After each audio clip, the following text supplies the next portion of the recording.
Bonjour, je suis Dominique Bessières, je suis maître de conférence en sciences de l'information et de la communication à l'université de Rennes 2 et je suis spécialiste de communication publique que j'étudie depuis un certain nombre d'années déjà.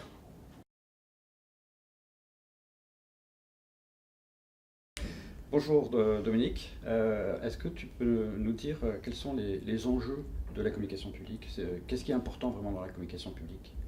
Alors la communication publique, c'est une communication qui est relativement récente par rapport aux autres champs de la communication des organisations, d'entreprises. C'est une communication qui est récente et qui a eu du mal à s'intégrer dans les organismes publics parce que pendant longtemps, le service public était plutôt axé sur une logique de puissance publique et donc on n'a pas trop à se justifier par rapport aux populations. Et donc depuis les années 80, il y a un mouvement qui ne cesse de se renforcer pour avoir plus d'ouverture vis-à-vis des populations.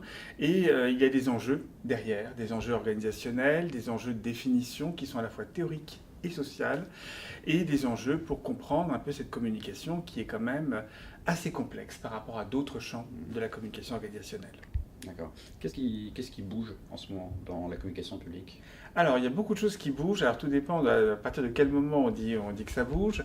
Je dirais déjà que la communication, l'existence même de la communication publique, la reconnaissance de la communication publique, montre qu'il y a une forte évolution dans la volonté de présenter l'État comme étant plus ouvert auprès de différents intervenants, que ce soit des populations, que ce soit des entreprises, que ce soit tout un tas d'acteurs en fait qui gravitent et qui travaillent avec l'État.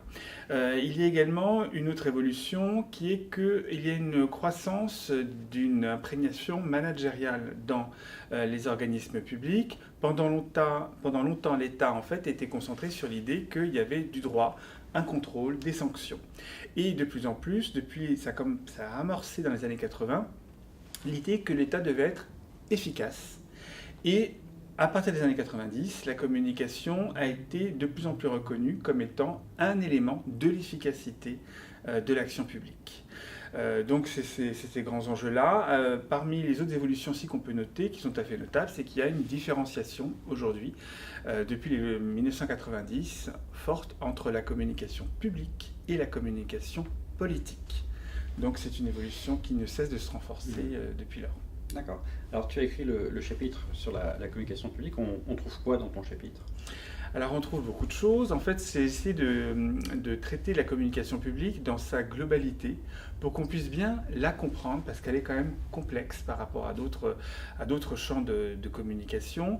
Parce que justement, ça s'insère dans des organismes publics qui sont des administrations, c'est-à-dire des structures administratives, mais qui sont dirigées par des hommes politiques. Donc il y a quand même du politique, il y a quand même des logiques gestionnaires. Et puis il y a une évolution progressive, une professionnalisation qui est quand même spécifique là aussi dans le domaine de la communication publique, puisque grosso modo, dans le secteur public, il y a une suprématie, je dirais, des fonctionnaires qui sont recrutés par votre concours général. Alors peut-être qu'avec Emmanuel Macron, les choses vont un petit peu changer. Néanmoins, c'est encore le modèle dominant. Et les communicateurs sont encore majoritairement, en tout cas pour les responsables, les DIRCOM, majoritairement contractuels. Très bien, merci beaucoup.